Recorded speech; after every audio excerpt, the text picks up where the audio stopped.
Oi, meu nome é Léo Marcorim e eu sou um escritor. Oh yeah! Nesse vídeo eu vou estar falando dos tipos de mídia, quais são eles, né, quais são as diferenças e as vantagens e desvantagens de cada um deles, e como que a escolha do tipo de mídia pode afetar a sua narrativa. O que é mídia? Mídia vai ser o meio, a forma como você vai estar demonstrando a sua história. Então, por exemplo, eu já usei esse exemplo no vídeo anterior. No livro Sapiens, o Yuval fala sobre a revolução cognitiva que o ser humano passou há 70 mil anos atrás. E a partir desse momento, a gente começou a criar ficções. A gente começou a acreditar em ficções ou acreditar em coisas que não eram necessariamente mensuráveis. Antigamente, antes dos 70 mil anos da revolução cognitiva, o ser humano médio ele olhava para uma árvore e falava: isso é uma árvore. E depois dessa revolução, o ser humano começou a falar: isso não é só uma árvore, isso é um deus, isso é um espírito ou algo do tipo. E isso é uma coisa que é impossível de ser validada. Então o ser humano nesse momento ele começou a acreditar em coisas que não eram necessariamente validáveis, né? Como o dia, a noite, o fogo, a dor e assim por diante. E nesse momento foi quando o ser humano passou a flexibilizar mais a linguagem deles. Até então, os adjetivos ou qualquer coisa que eles usavam eram para descrever coisas que existiam. Então, por exemplo, o céu ele é preto. Eu tenho dor. Agora, coisas para descrever inimagináveis, por exemplo, a força do pensamento pode mover o sentimento de outra pessoa. Esse é o tipo de vocabulário que não existia até a revolução cognitiva. Então a nossa linguagem ela começou a se flexibilizar. É aí que você tem, por exemplo, o uso de metáforas, coisas que são reais sendo usado para descrever coisas imagináveis. Outra coisa que a partir desse momento começou a desenvolver é a nossa comunicação, a nossa forma de se socializar. Antigamente, o ser humano vivia em pequenos bandos e a partir da revolução cognitiva ele conseguiu criar bandos maiores, né?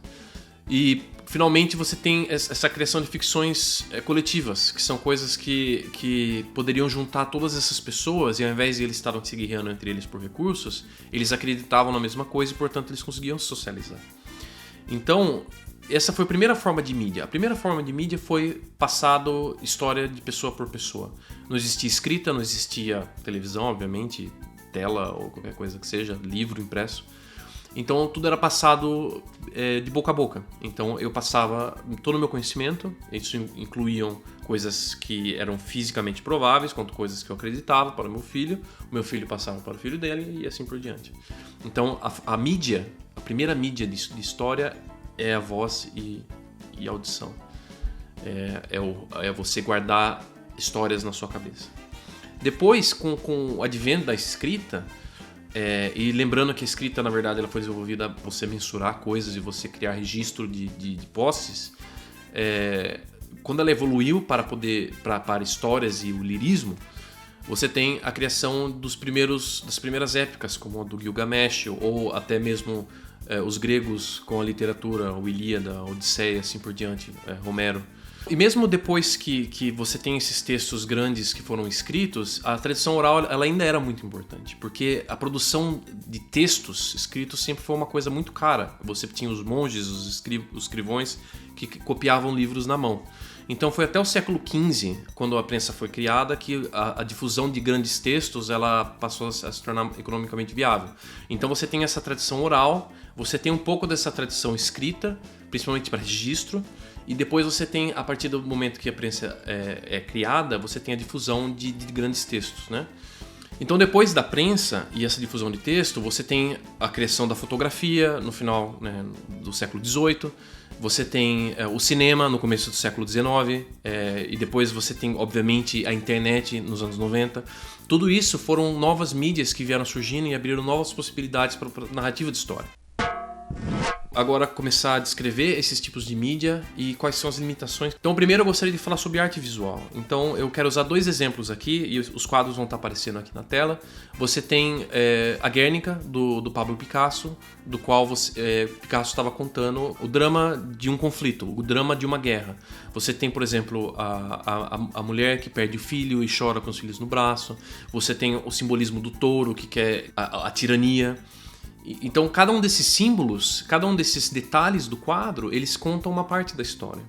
Outro exemplo é a Barca da Medusa, que foi pintada pelo Théodore Géricault, no qual você tem sobreviventes de um naufrágio que ficaram à deriva por muitos dias e eles tiveram que praticar canibalismo para sobreviver. Então você tem pessoas ali que estão na barca que não tem pedaço do corpo, você tem pessoas mortas presas à barca. Todos esses detalhes é o Théodore Géricault contando uma história pra gente. Então, qual que é o problema da arte visual como narrativa? O problema da arte visual é que ela é estável. Aquilo que você pintou é aquilo que vai estar em display, é aquilo que vai ser exibido. E, obviamente, como toda forma de arte, fica a cargo do observador a interpretar aquela arte. Alguns artistas comentam a sua obra, outros não comentam, mas principalmente em arte visual você tem muita interpretação. Então, por exemplo, até hoje dizem, um dos exemplos mais famosos sobre a Mona Lisa, se era ou não Leonardo da Vinci, se era ou não uma forma de ele expressar o homossexualismo, se ela está sorrindo ou se ela não está. Então, ela depende muito da interpretação do observador. Outra forma que é uma forma muito interessante de se contar uma história é a música, que ela é limitada por tempo. Ela não é visual, ela é o completo oposto de um quadro, de uma arte visual, mas você tem outros artifícios, você consegue utilizar efeitos sonoros, ele é mais dinâmico, você consegue colocar momentos crescendo e diminuindo na música como forma de drama. Então a música em si, ela é uma forma de você também contar histórias. Tem bandas, Genesis, por exemplo, era muito conhecido em contar histórias nas letras. Bohemian Rhapsody do Queen é uma grande história que, de novo, fica aberta à interpretação. Então, assim como a arte, a música ela também é muito aberta à interpretação, porque é uma mídia limitada, você não pode criar uma história ou uma música de horas, né, como um filme, por exemplo. Muitas pessoas ficariam desinteressadas pelaquela mídia. Então você normalmente tem 2 minutos e meio, talvez até 10, dependendo do artista, para estar contando uma história. Então Bohemian Rhapsody, por exemplo, do Queen, é uma épica, é uma história que tem inúmeras interpretações. E o Freddie Mercury nunca falou qual era a interpretação real daquilo. E, de novo, isso vem da limitação da mídia, porque você tem um tempo, você tem uma forma para você estar criando aquela história e ela fica a cargo da pessoa que está interpretando.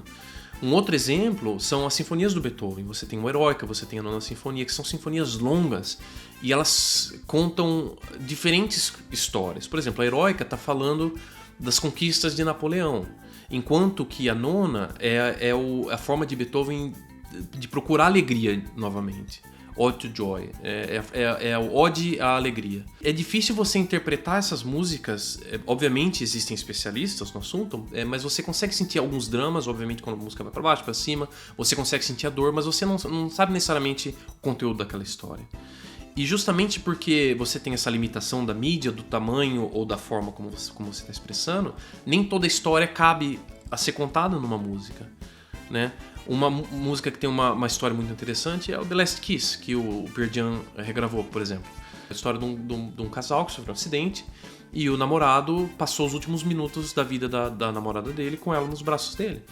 É uma coisa simples, é uma história curta, é uma história fácil de ser resumida, portanto é fácil de ser colocada numa música.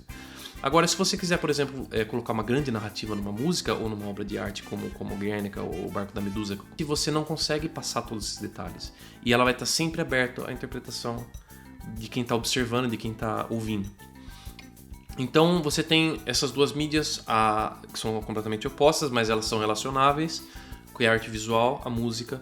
Elas são ótimas para contar pequenas histórias, mas elas vão estar sempre sujeitas a grandes interpretações.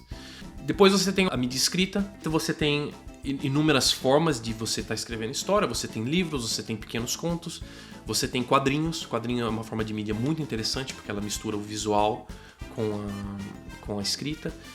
Você tem as novelas e assim por diante. Obviamente a linguagem escrita ela é perfeita para capturar certas coisas. Ela tem suas limitações também, porque nem todo mundo vem equipado com a habilidade de interpretar as palavras, né? E isso não é uma coisa ruim. Tem pessoas que elas são muito boas para interpretar palavras, tem pessoas que são muito boas para interpretar a imagem. Quando o escritor é muito bom, é fácil você se relacionar com aquele conteúdo, é fácil você sentir aquilo que ele quer que você sinta. Mas isso são casos raros, nem todo escritor ele consegue passar isso. E mesmo quando o escritor é muito bom, às vezes, dependendo da obra e dependendo de quem está lendo, é muito difícil a pessoa se sentir relacionada com aquele conteúdo. Então, a escrita ela tem suas limitações também. Ela depende muito da pessoa que está lendo, em ela imaginar aquele cenário. Ela é longa, diferente de um filme. Um livro ele é bem mais longo, ele demanda muito mais horas e ela demanda muito mais atenção do que um filme, por exemplo. E obviamente tem suas vantagens. Escrever um texto é muito bom quando você quer, por exemplo, passar pensamento. Você quer passar o pensamento de um personagem, você não consegue fazer isso com um filme, né, ou com uma foto. Já com um livro, quando você está contando o ponto de vista do personagem, é muito fácil você descrever o pensamento. Isso, na verdade, é até parte da narrativa. Então, por exemplo, o livro ou a escrita, né, o conto e assim por diante, ela tem essa limitação, portanto, da pessoa que tem que interpretar aquele conteúdo, porém ela tem a vantagem de você poder explorar certas coisas que você não consegue numa tela. O pensamento, coisas que não existem, é muito fácil você descrever algo que não existe e deixar a cargo daquela pessoa para imaginar aquilo. Por isso que é muito comum livros de ficção científica. Você tem inúmeros escritores de ficção científica desde a Revolução Industrial. Isso, obviamente, vem um pouco do angst das pessoas em ver toda a mudança que está acontecendo e tentar interpretar como o futuro vai parecer, mas também, por outro lado, é muito mais fácil você escrever sobre ficção científica do que você demonstrar em outras mídias. O cinema é uma outra forma, as séries hoje em dia são muito comuns, é uma outra forma de você contar histórias. Ela é uma mídia mais acessível, você não precisa necessariamente perder horas e horas e horas lendo o conteúdo, prestando atenção em letras, para você entender aquela história. Alguns filmes são compactos, 1h30, outros filmes são mais longos. Séries, você tem minisséries, você tem longas séries de inúmeras temporadas. Mas ela tem um outro apelo, né? É visual, você consegue ver, você não tem o trabalho de interpretar. A série ela tá te dando aquilo que você precisa saber. Obviamente tem essas séries que são exceções, que elas desafiam um pouco mais o conceito, mas no geral, o cinema ela é uma obra que já vem interpretada para você. E obviamente o cinema também tem as suas desvantagens, né? Por exemplo, é muito difícil você conver pensamento ou pelo menos em tentar demonstrar o que a pessoa está sentindo numa determinada situação. É difícil você promover o que a pessoa naquele momento está sentindo. Enquanto no livro é muito mais fácil, a pessoa está sentindo P da vida. Você escreveu, tá ali, tá interpretado. Agora, como é que você interpreta o P da vida? Uma cara feia, sei lá. Então, o cinema também, a tela também tem as suas desvantagens, né? Por isso, por exemplo, e obviamente eu não sou um acadêmico para estar falando isso é só uma impressão, é muito mais fácil você encontrar bons filmes de terror do que livros de terror. Porque, de novo, como é uma mídia visual, é muito mais fácil você demonstrar aquilo que está perseguindo o personagem. Por outro lado, é muito mais fácil você encontrar livros de ficção científica do que filmes de ficção científica, porque filmes de ficção científica são muito caros. Então é muito mais fácil você encontrar livros de ficção científica. Então, de novo, você tem essas duas formas, você tem a escrita, você tem o cinema, e elas são diferentes e elas podem ser usadas para coisas diferentes. Ou você tem o quadrinho no meio das duas. O quadrinho é uma mídia visual, é uma mídia, ela imita a televisão, ela imita a tela, mas é uma mídia escrita. Então você consegue demonstrar, por exemplo, pensamento de forma mais clara, você consegue demonstrar o que a pessoa está sentindo de forma mais clara, mas obviamente também requer certa interpretação. E dependendo do artista que você está lendo, ele vai colocar certas dicas e certos cues ali que você talvez não vai perceber. Depende de uma interpretação mais clara. E nem todo mundo gosta de quadrinho. Muita gente ainda acredita que quadrinho é coisa de super-herói e assim por diante, né? Ou, no caso do Brasil, a gente sempre pensa em quadrinho como Turma da Mônica, esse tipo de coisa, como uma coisa mais infantil, quando na verdade não é. Em resumo, os tipos de mídia.